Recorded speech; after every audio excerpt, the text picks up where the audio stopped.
Espero que hayan leído el tema, es supremamente sencillo, un poquito extenso, pero no es maluco, no es desagradable. Relativamente se habrán dado cuenta que se repite mucho, porque tiene la ventaja de que los tejidos son prácticamente, los epitelios de revestimiento es prácticamente con algunos cambios que se dan a nivel de las distintas áreas del tracto gastrointestinal. Entonces, solamente pararle bolas. Créame que lo más difícil de histología ya pasó. Ya fueron los primeros capítulos, lo más complicado. Ya esto es más sencillo, un poquitico renal, pero no tiene mucho complique tampoco. Bueno, vamos a hablar un poquitico de la cavidad oral y las estructuras asociadas al aparato digestivo que ayudan y contribuyen a todos estos procesos de la digestión. Ya esto pues será leérselos, usted ya lo sabe muy bien, esto lo tomé textualmente del libro, muy resumido. En la digestión intervienen diferentes órganos y estructuras con un fin, lograr la digestión. ¿Y qué definimos nosotros como digestión? Digestión es digamos, la función de convertir a su mínima expresión moléculas que sean fácilmente absorbibles y que vayan a servir para el bienestar de la economía. Tenemos que está constituido por tubo digestivo, las estructuras anexas, que ustedes ya las conocen muy bien, como la lengua, que tiene una función importantísima. De hecho, es una estructura muy compleja. No sé si ya vieron ese tema con el doctor Angarita. Está constituida de una cantidad de músculos que cumplen una función para hacerla trabajar de una manera rítmica. Los dientes, pues ni hablemos, son los que inician la digestión, tratando de triturar en la mayor posibilidad los alimentos. Y las glándulas salivales, que también cumplen su función con humedecer el bolo alimenticio y empezar en sí el proceso. Y ya unas glándulas que están anexas, que ya las hemos visto por encimita, principalmente el hígado, que solamente vimos una parte funcional. Ya en este capítulo vamos a ver ya la parte estructural. Y el páncreas, que ustedes saben que es una glándula mixta. Nosotros nos limitamos a ver la parte endocrina, y en esta parte vamos a tratar de ver la parte exocrina, que es prácticamente ocupa más del 80% de toda la cantidad del tejido pancreático. Y la vesícula biliar, pues que es un órgano de almacenamiento de una sustancia que se llama la bilis, producida por el hígado, y que interviene en la digestión ya casi en su parte final. Prácticamente es la que va como se dice, esa sustancia va a darle el puntillazo final para que las moléculas se puedan asimilar fácilmente. Entre la generalidad es algo que uno de pronto no le para bolas y nunca se ha puesto a pensar, y sí, el autor lo dice, el tubo digestivo es física y funcionalmente el exterior del cuerpo. ¿Por qué? Porque hay una cavidad que está en contacto, que desde la cavidad oral hasta el ano es una sola vía. Entonces, por eso se puede hablar sin ningún problema de que corresponde físicamente al exterior del cuerpo. Lo que les decía ahora, que es un capítulo que ustedes se van a dar cuenta que tienen, pues es muy similar, salvo algunas variaciones que se van dando a nivel de que se avanza en el tracto. La mucosa digestiva tiene un epitelio y unas capas de la pared que son muy repetitivas, excepto algunas excepciones que vamos a ir mencionando poco a poco. Bueno, ¿cuáles son las funciones de este sistema? Aquí las enumeramos, y a ustedes las entenderán muy bien. Secreción, obviamente, porque para intervenir en estos procesos se necesitan enzimas que se producen digamos, por las glándulas salivares, el ácido clorhídrico que se produce en el estómago, también la mucina y también una secreción de anticuerpos para proteger de elementos extraños que puedan ingresar. La absorción, obviamente, esa es la función final, después de todo ese proceso digestivo, poder absorber los elementos y los alimentos necesarios. También es importante porque su función es proteger, crear una barrera para impedir el ingreso de sustancias nocivas al organismo y también la protección inmunológica. O sea que tienen una protección inmunológica de primera línea. Recuerden que nosotros hablamos de las formas más elementales del tejido linfoide, de agregados, folículos, etcétera, etcétera. Aquí se van a dar cuenta que el tejido digestivo es tiene una cantidad abundante de tejido linfático precisamente para brindar una protección al organismo. Bueno, ¿qué estructuras? Ya las habíamos mencionado, que no son parte digamos, del aparato digestivo como tal, pero están asociadas. Y en la cavidad oral encontramos los que inician el proceso digestivo, que es la lengua, que ya habíamos mencionado, los dientes y las glándulas salivares.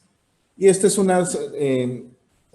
digamos, unos reparos anatómicos más o menos para que sepamos. Esto es más de parte de anatomía, pero aquí lo repetimos ahí un poquito, que la cavidad oral está dividida en vestíbulo y una cavidad propiamente dicha. El vestíbulo es prácticamente lo que hay detrás de los labios hasta los dientes, una cavidad muy pequeña, y la cavidad oral propiamente dicha va desde la parte posterior de los dientes.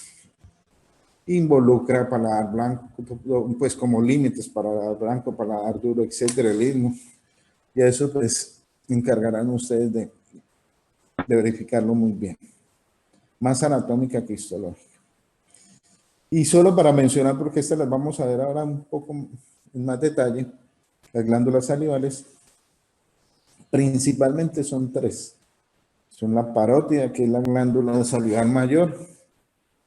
Tenemos la glándula submaxilar y la glándula sublingual. Cada una en un sitio topográficamente diferente, tamaño diferente y también tienen su secreción diferente. Hay unas que son secreción mucosa, serosa, otras mixta, etcétera, etcétera. Esto ahorita lo vemos.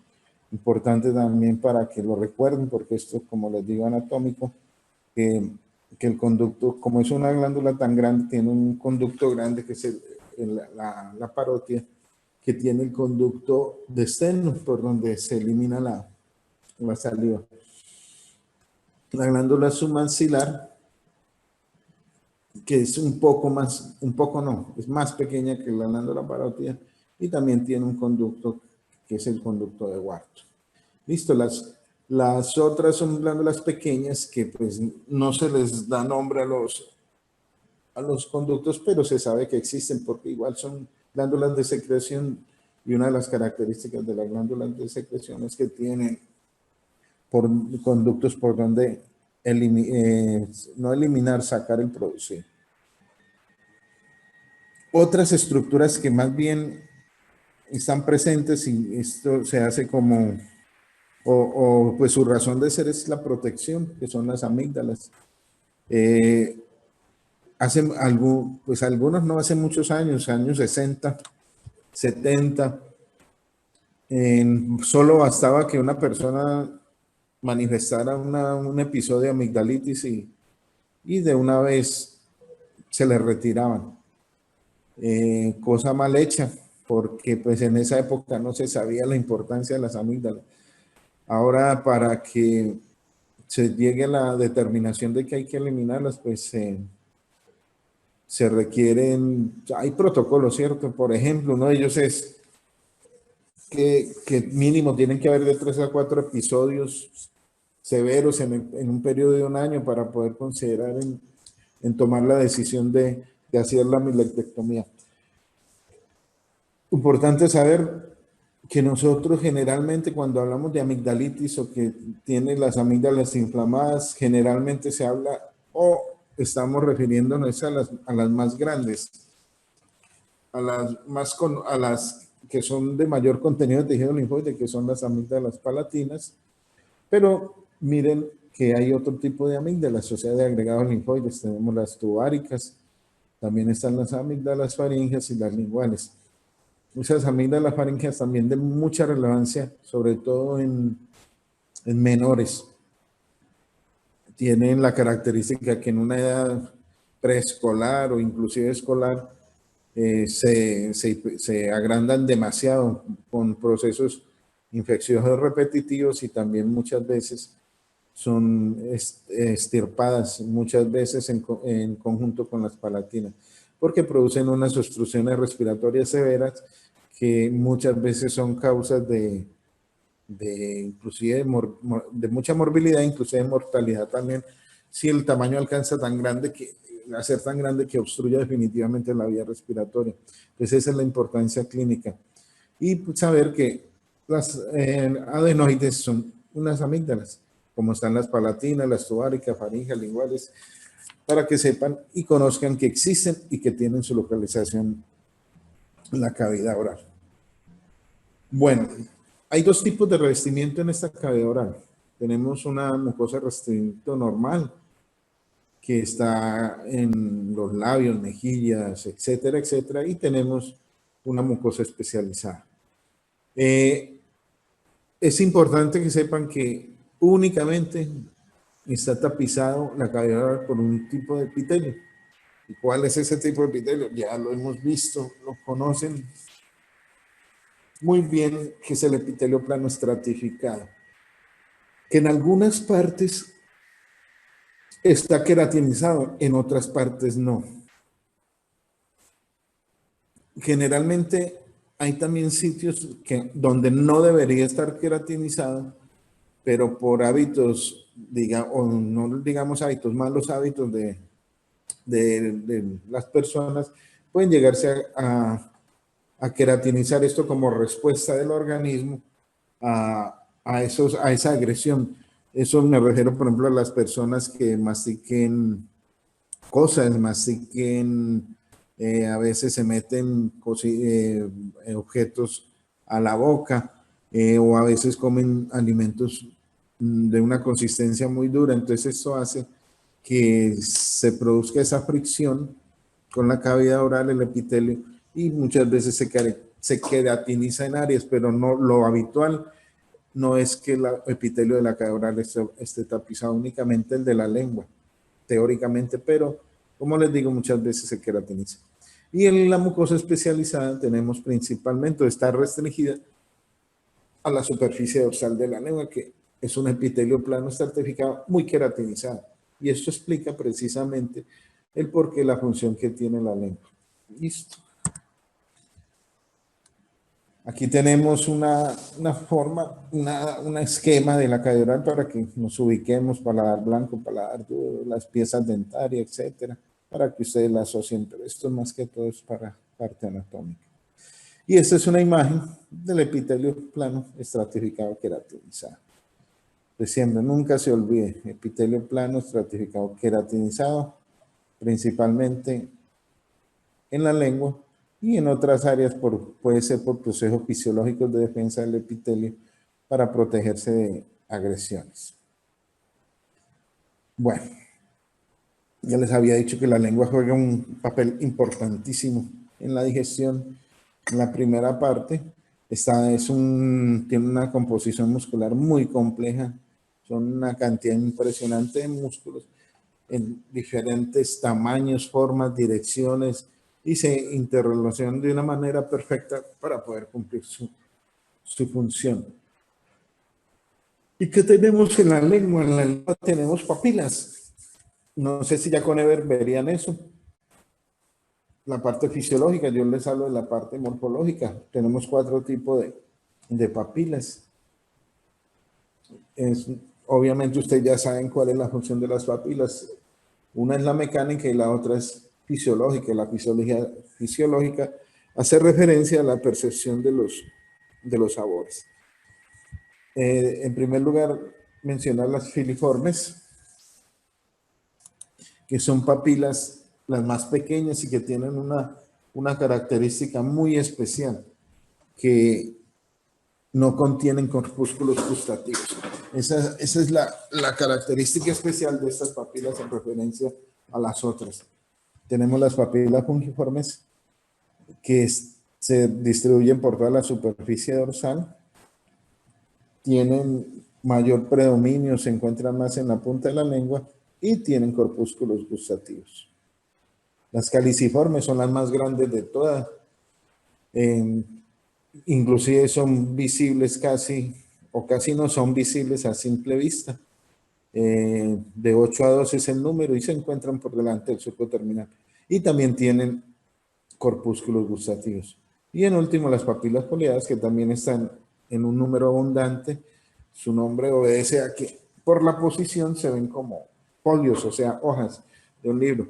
Y son unas papilas que se encuentran, que tienen un ángulo de inclinación del ángulo recto. O sea, de aproximadamente, ¿cuál es el ángulo recto, muchachos? ¿De cuántos grados? ¿Quién me contesta eso?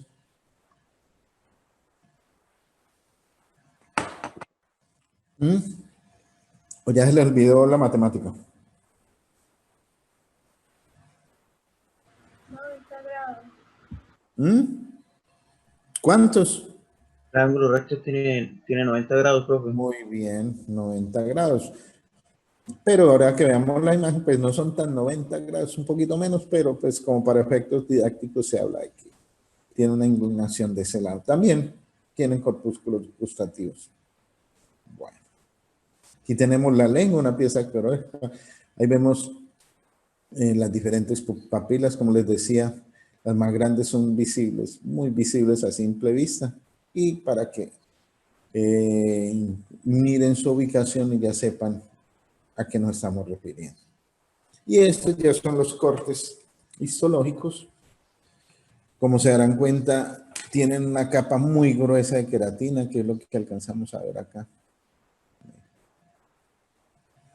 Estas son las filiformes que tienen. ¿Cuál es la característica de que no tienen qué?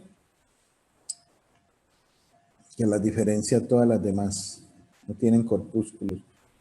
Tenemos las foliadas, las que, como les decía, que tienen un ángulo de inclinación, pero no es tan recto, pero el autor lo dice así, creámosle.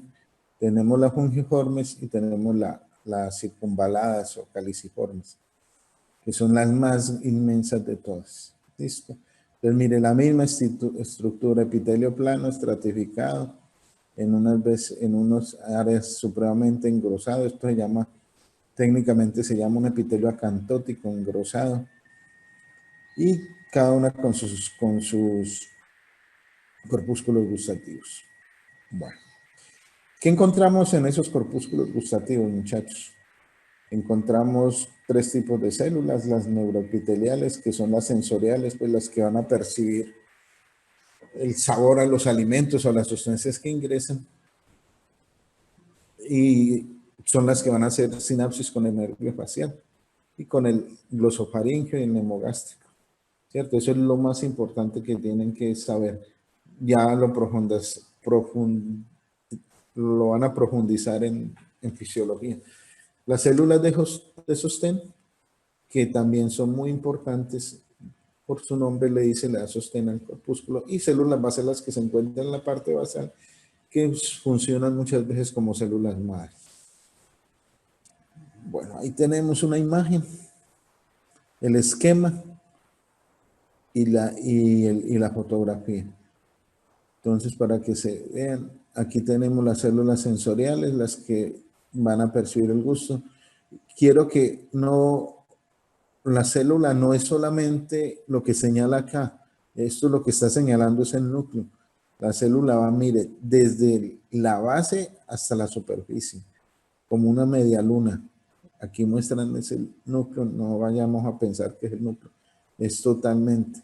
Lo mismo las células de soporte y en la parte basal, como se dice en la base, encontramos las células que pueden cumplir o cumplen funciones de célula madre en el momento en que sea necesario reemplazar las otras. Y acá tenemos el esquemita, con donde nos ilustra cómo es digamos, la sinapsis con los nervios que se mencionaron. Bueno, dientes, simplemente generalidades para que sepamos, los dientes es algo muy complejo, son algo muy complejo, pero esto sí se lo dejamos a los chicos que de pronto en algún momento se vayan a especializar en cirugía maxilofacial, aunque es una especialidad que está direccionada más hacia los odontólogos, pero hay mucho médico que se especializa en cirugía maxilofacial. Entonces, no sé, de pronto alguno de ustedes se incline por esa área. Importante saber la cantidad de piezas dentales que tenemos.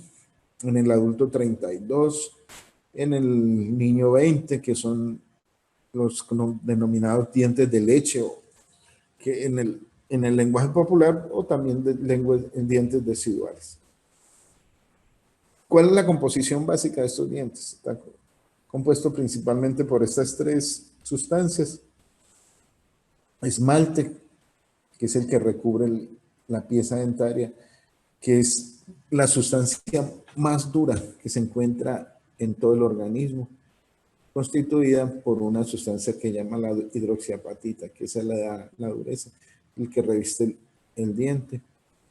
El cemento, que es, como su nombre lo dice, el cemento, el que pega la pieza en la raíz. Y la dentina, que es prácticamente la mayor parte del diente. O sea, esa es la que ocupa el mayor volumen y principalmente calcio. O sea, ese es el mayor volumen del diente. Y este diente digamos, se enclava, está adherido y tiene una pulpa dentaria que esa pulpa está constituida por un drenaje linfático, por vasos sanguíneos, etcétera, y principalmente por nervios. Esto explica, muchachos, por qué un dolor de muela o de odontalgia es tan severo, porque es muy inervado. Y ustedes, siendo médicos, les va a llegar mucho donde estén haciendo sus años social obligatorio. Generalmente en todos los puestos de salud no hay odontólogo y los odontólogos no hacen turnos tampoco. Y generalmente yo no sé por qué esas cosas del destino, a todo mundo le duele las muelas es de noche y entonces no van a estar ustedes exentos de que en algún momento le llegue a alguien con una odontalgia severa y la tendrán que manejar con su respectivo analgésico, etcétera. Simplemente hacerle una inspección y ver, porque hay muchas veces que la odontalgia obedece, digamos, a procesos de caries, eso, pero muchas veces no. Entonces hay que tener, porque muchas veces ustedes se van a dar cuenta que le llegará al paciente que le refiere mucho dolor de muela, como se dice, pero ustedes ven el diente intacto. Entonces eso es lo que son cosas que hay que investigar a ver qué puede estar pasando, algún problema en la raíz, etcétera, etcétera. Pero el 99% de casos de odontalgia obedece a caries, a procesos infecciosos, malos hábitos, etcétera, etcétera. Bueno. Aquí, para los interesados, simplemente se las puse. Hay compañeros que son muy juiciosos, les gusta que el diente 1, el 2, no sé, cuando ustedes están en cita odontológica, que el odontólogo le dicta al auxiliar, que el tal, el 16, el 18, el tal. Bueno, yo eso nunca me lo sé, ahí está la tablita para el que quiera aprendérselo. Aquí tenemos la imagen donde muestra las tres estructuras que se señalan: el cemento, la dentina y el esmalte, y con la presencia de esta pulpa dentaria en el sitio donde está insertado el diente. Como les decía, eso es mejor dicho, tocamos por encima el tema, porque eso ya es de odontólogos. Ya habíamos mencionado las glándulas salivales. Habíamos dicho que las más grandes son tres pares, las parótidas, sublinguales y submaxilares. ¿Qué es lo importante de las glándulas salivales? Su secreción. Bueno, sabíamos que eran glándulas salivales, ya saben que hay tres grupos principales, o sea, las más grandes y la más grande de todas, la parótida, las otras más pequeñas, y cada una con una especialidad diferente. Importante en esas glándulas que todas están rodeadas de una cápsula de tejido fibroconectivo. Es denso.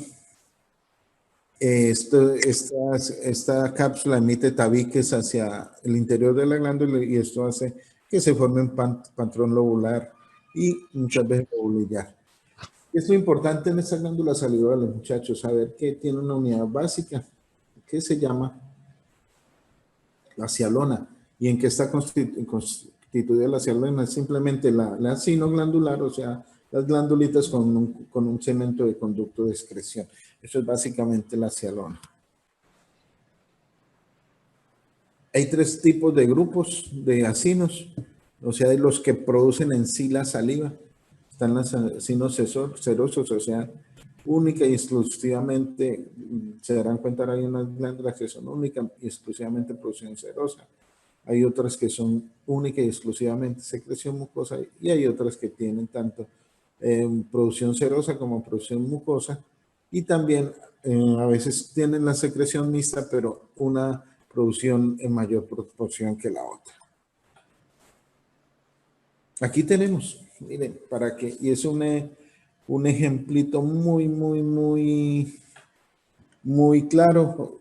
Aquí tenemos lo que yo les decía, mire, acino, o sea, las glandulitas con su tubo. Listo. Tubo secretor que va a cambiar de acuerdo digamos, al avance que va teniendo, acercándose al conducto principal. Su epitelio va transformándose, inicialmente es cúbico, después se hace un poco cilíndrico y después pasa a ser estratificado en la parte final. Y de acuerdo a la glándula va a tener su secreción. Mire, la parótida va a tener una secreción exclusiva, la submaxilar mixta, pero en diferente proporción, y la sublingual otra en diferente proporción. Ahorita la vamos a ver. La glándula parótida es secreción totalmente serosa. Se van a dar cuenta ahorita en las imágenes que vamos a ver unos acinos con una tonalidad solamente de un color. La submaxilar y la sublingual tienen una secreción mixta, pero de acuerdo a proporciones. En la submaxilar va a ser, como se van a dar cuenta acá, va a ser de mayor producción serosa que mucosa, en cambio en la sublingual va a ser mayor mucosa que serosa. Listo. Tenemos acá, como les dije, una secreción serosa exclusivamente. Todos estos son acinitos, todo lo que ustedes ven de color basófilo, estos son los acinitos.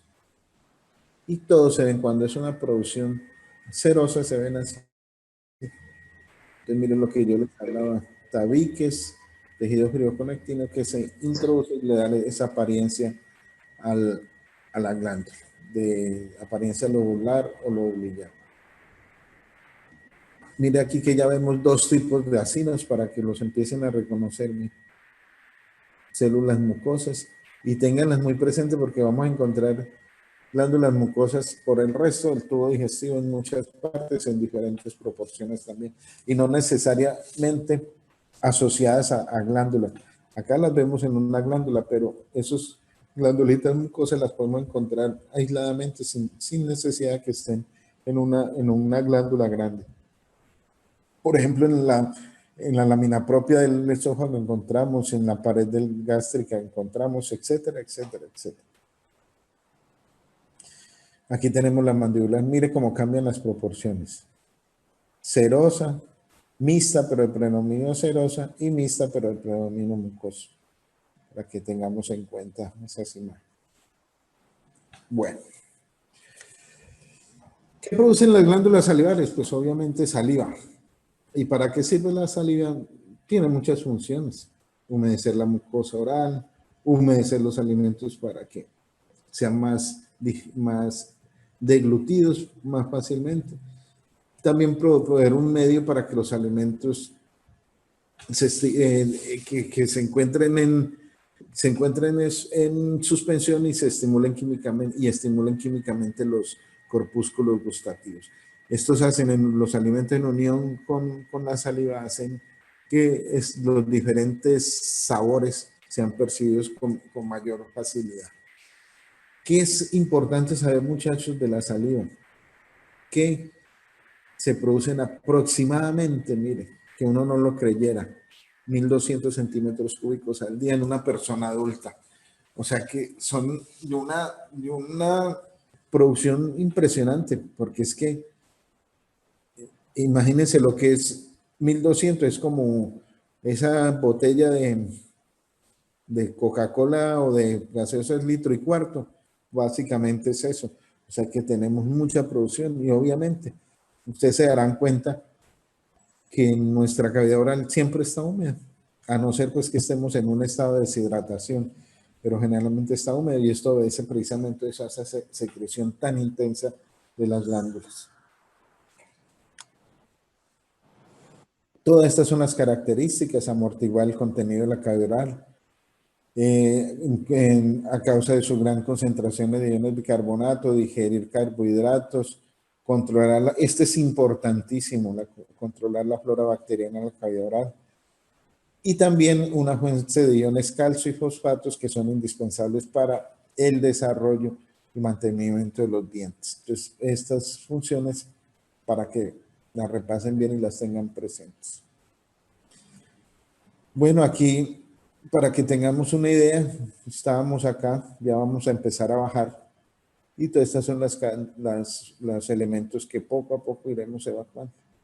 Ya vimos lo que es generalidades, glándulas anexas, etcétera, etcétera. Listo. Ya como en el tubo digestivo tenemos que, lo que les decía que la pared del tubo digestivo era prácticamente la misma desde el cardias hasta el ano, es prácticamente la misma, excepto el esófago que tiene un revestimiento epitelial diferente, pero es básicamente la misma. Y siempre, muchachos, mira, esto nunca se los vayan a quitar de la cabeza. Estas son las estructuras principales, o digamos el esqueleto de la pared de todo el tubo digestivo. Una mucosa de revestimiento, una submucosa, una capa fuerte muscular y una capa de revestimiento externo que es la serosa. Siempre va a ser la misma estructura, como les digo, exactamente excepto en algunas áreas donde hay algunas variaciones, donde la muscular es más gruesa, en otras más delgada, etcétera, etcétera. Habrá unas glándulas, se darán más adelante cuenta, que no tienen alguna de estas, pero eso lo vamos a ir viendo poco a poco. Aquí tenemos lo mismo que les decía, miren, las 4 capitas: mucosa, submucosa, muscular y serosa. Todo el tracto digestivo es la misma estructura. Empecemos con la mucosa. ¿Qué es lo importante de la mucosa? Que es la barrera, ¿cierto? Es la que separa la luz del tubo digestivo y protege, es el que le da en primer lugar protección. Y en otras áreas va a ser de absorción, pero cumple esa doble función. Donde no absorbe, protege, y muchas veces donde absorbe también protege y absorbe. Bueno, ¿qué es importante decirles, muchachos, sobre esta mucosa? Que tiene una adaptación muy importante a través del tubo digestivo. Tiene unas adaptaciones y esto hace que la superficie de la mucosa del tubo digestivo se aumente muchísimo más por estas estructuras, por estas modificaciones que se encuentran a lo largo del tubo. una de estas, digamos, estructuras que se modifica la mucosa, tenemos los pliegues circulares, que también los conocemos como válvulas conniventes o también las válvulas de Kerckring.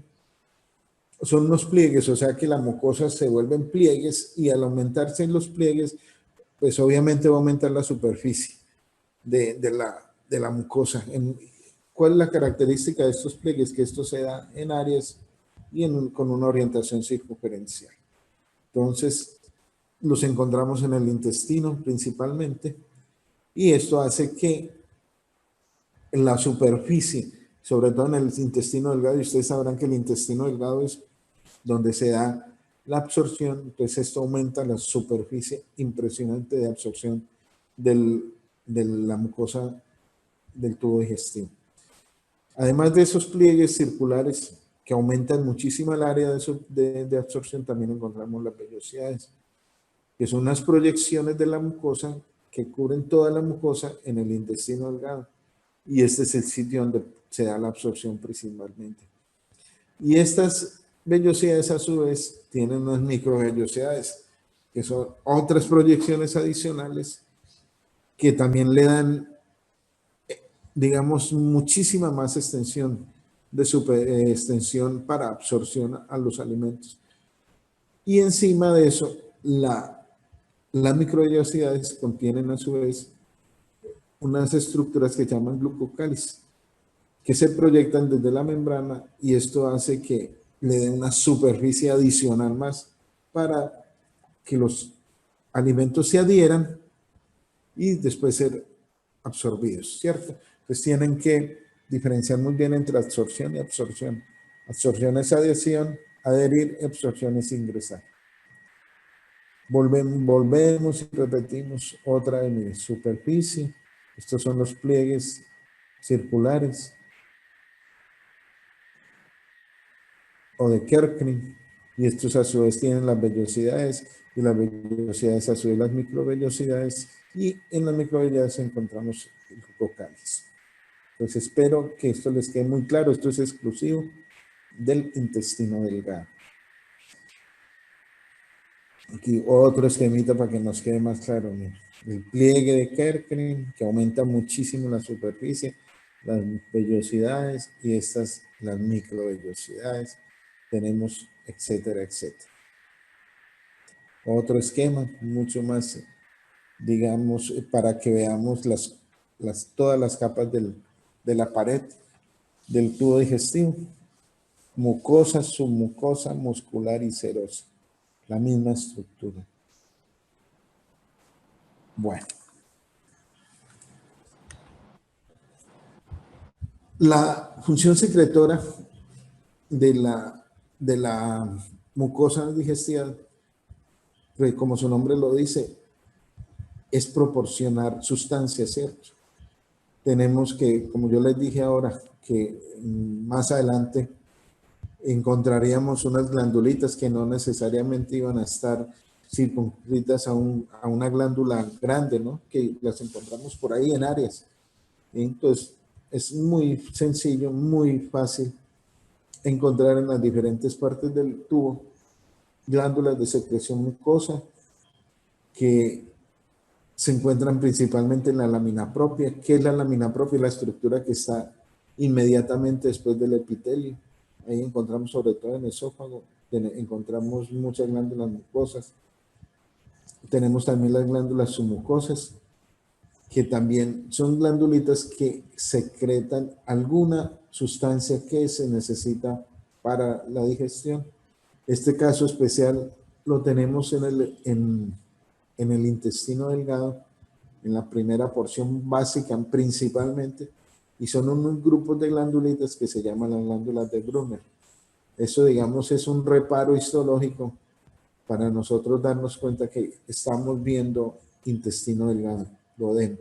Las glándulas de Brunner, ahora veremos las imágenes para que usted las reconozca. Y tenemos también unas glándulas extramurales que no hacen parte del tubo digestivo como tal, pero contribuyen a la digestión con sus secreciones. Y tenemos básicamente las glándulas que ya hemos visto, el hígado, el páncreas, que producen sustancias que van a contribuir a la difusión. Estas son las glándulas extramorales. Bueno. Como les decía, la lámina propia es, digamos, la parte histológica que está contigua al epitelio de revestimiento. ¿Qué encontramos en esa lámina propia? Pueden haber tejido mesenquimal, hay vasitos, hay vasos arteriales, vasos venosos, hay vasos linfáticos, y encontramos unas estructuras muy importantes.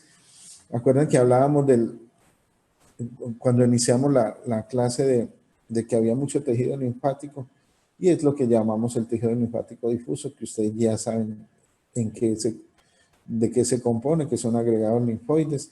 Encontramos ya más especializados que son nódulos linfáticos, y también células individuales que son importantísimas en la defensa del organismo, como los neutrófilos, o sea, los polimorfos nucleares, macrófagos, etc. Después de la lámina propia viene una capita muscular muy pequeña, que es la muscular de la mucosa, que es, como su nombre lo dice, pertenece a la mucosa y hace la diferencia entre la mucosa y la submucosa. Muy pequeña, es el punto de decisión, tiene una importancia muy grande cuando se hace un reporte en tubo digestivo de lesiones cancerosas. Por ejemplo, para el clínico es muy importante que el patólogo le diga que la lesión tumoral no es lo mismo que le diga al oncólogo que la lesión tumoral está limitada, o sea, se encuentra únicamente en la mucosa.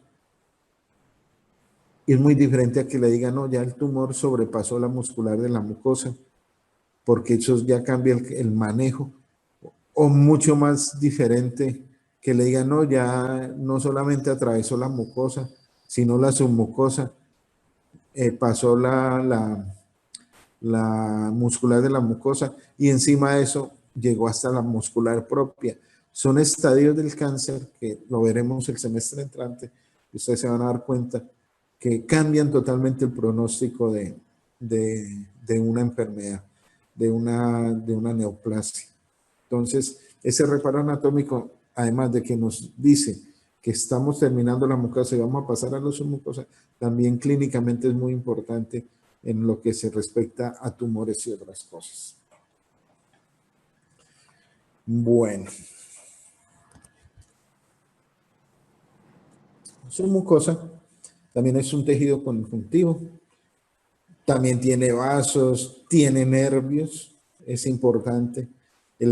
Ustedes se recuerdan cuando vimos sistema nervioso que el sistema nervioso tiene presencia de una manera muy significativa en el tubo digestivo, que es un sistema que nosotros no lo podemos gobernar, ¿cierto?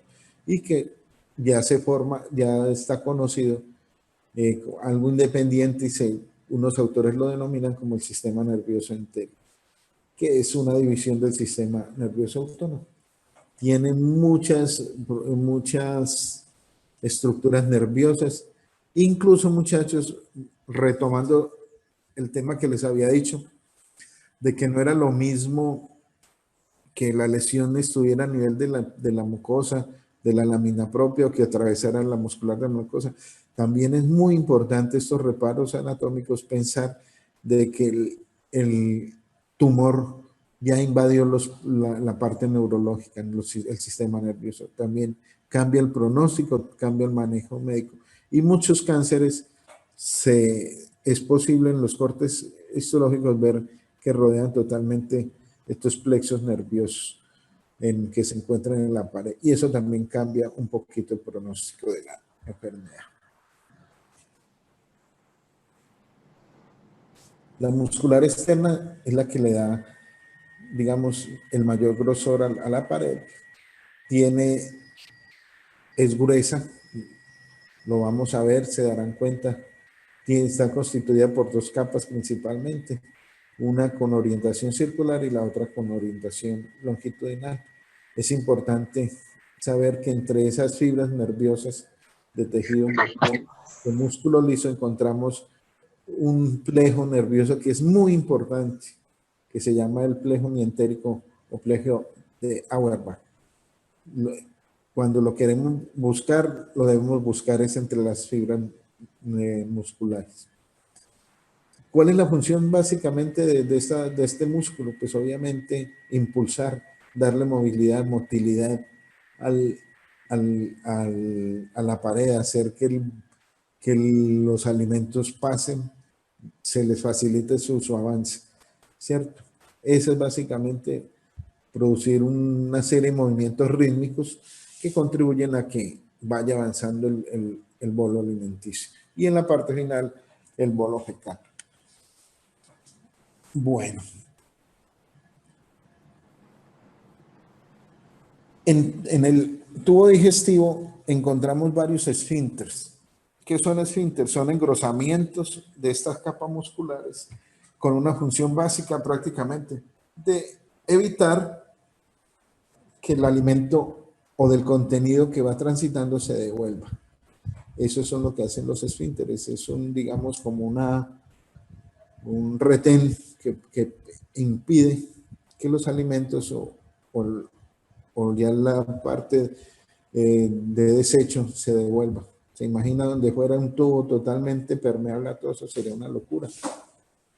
Entonces, básicamente los esfínteres que encontramos a lo largo del tracto digestivo están el faringo esofágico, tenemos el esfínter pilórico, tenemos la válvula ileocecal y el esfínter anal interno. Entonces se van a dar cuenta que son engrosamientos marcados de la capa muscular. Muchas veces estos esfínteres tienen problemas. Se vuelven muy complacientes, o sea que se dilatan mucho y no cumplen su función. No sé si ustedes han escuchado hablar de unas patologías que se dice, sobre todo en la infancia, es que el niño tiene reflujo. Una de las causas del reflujo en los menores es, digamos, el mal funcionamiento de este esfínter, del esfínter esofágico. Entonces permite que el alimento se devuelve. Entonces crean muchísimas molestias al chico, inclusive hay reflujo en adultos, y muchas veces el hecho de que ese contenido gástrico que ya está con ácido clorhídrico y todas esas secreciones del estómago se regrese al esófago, empiezan a sucederse, a presentarse, a observarse muchas alteraciones ya en la pared. Y muchas veces se habla en la literatura de que una persona con un reflujo gastroesofágico persistente de varios años de evolución puede ser la génesis, el inicio de un carcinoma a nivel del esófago, precisamente por la agresión continua que le hace el epitelio. Al haber una agresión, ustedes saben que, o lo van a saber, qué pena, hay diferentes mecanismos y una de la defensa del epitelio es defenderse cambiando características a su composición normal. Entonces viene algo que se llama la metaplasia, y etcétera, displasia, etcétera, y eso se puede convertir en cáncer. Entonces, cuando estos esfínteres no funcionan de una manera adecuada, son propensos el organismo a que se sucedan enfermedades. Una de esas, el reflujo. También hay daño también a nivel del esfínter pilórico, es muy común. Y también en los otros esfínteres, también el esfínter anal interno, para hacerles una mención, muchachos, es un esfínter que ustedes deben tener mucho cuidado cuando vayan a atender un parto. Muchas veces el parto es complicado, distóxico, o el bebé es supremamente grande, que suele suceder.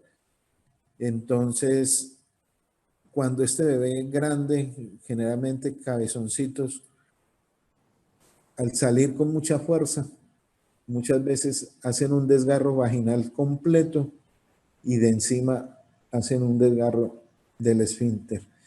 Y eso es lo que se llama un desgarro grado 4, grado 5, que eso ya es una complicación muy grande.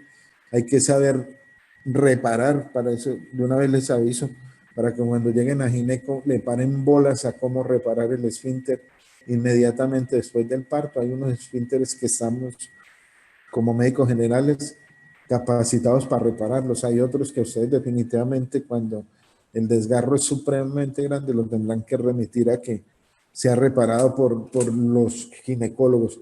Pero tienen que tener en cuenta eso, muchachos, en el momento del parto. Tratar de que sea lo más fisiológico posible el parto. No empezar a hacer un clinestereo, que se llama eso, que es subirse prácticamente encima del abdomen de la mamá, empujar el peladito, y eso sí es prácticamente, es casi desgarro seguro.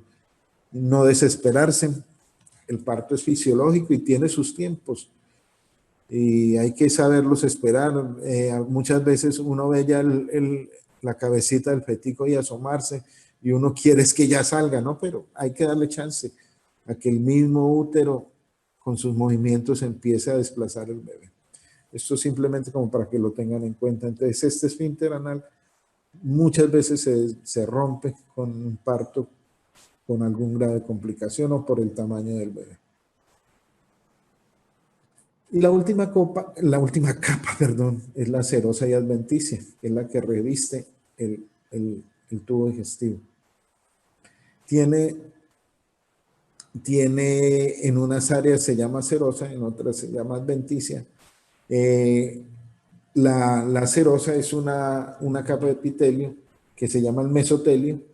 Eso lo van a tener que trajinar mucho tiempo en su carrera, saber qué es el mesotelio. Y también tiene la adventicia, que ya es una capa como un poquito más consistente. Entonces, de acuerdo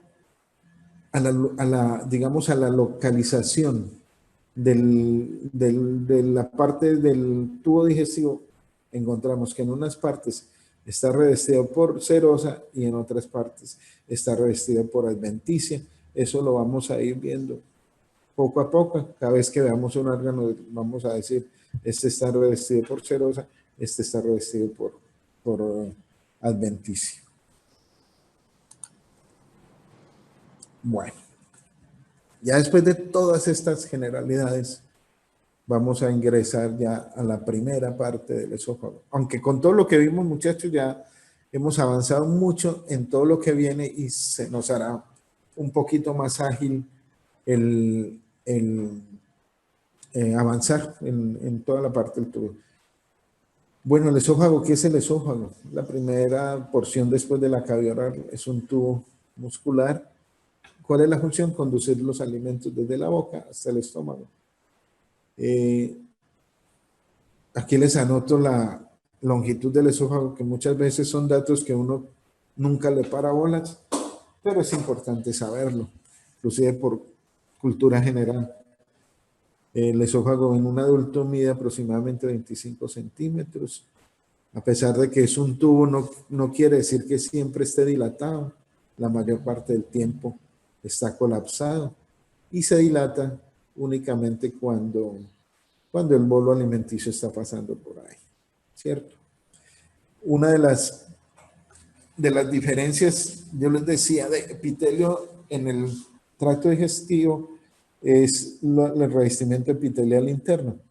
El esófago es una de las excepciones. Mientras casi el resto de todo el epitelio del tubo digestivo a partir del esfínter esofágico, gastroesofágico, de ahí hacia abajo es todo cilíndrico. En cambio, el esófago tiene un revestimiento epitelial diferente, que es epitelio plano estratificado no queratinizado, ¿cierto?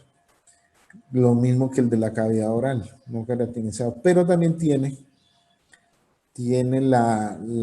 digamos, la característica que muchas veces, como yo les decía, por malos hábitos, personas, por ejemplo, pues eso no es muy conocido en nuestro medio, pero en las áreas rurales eh, hay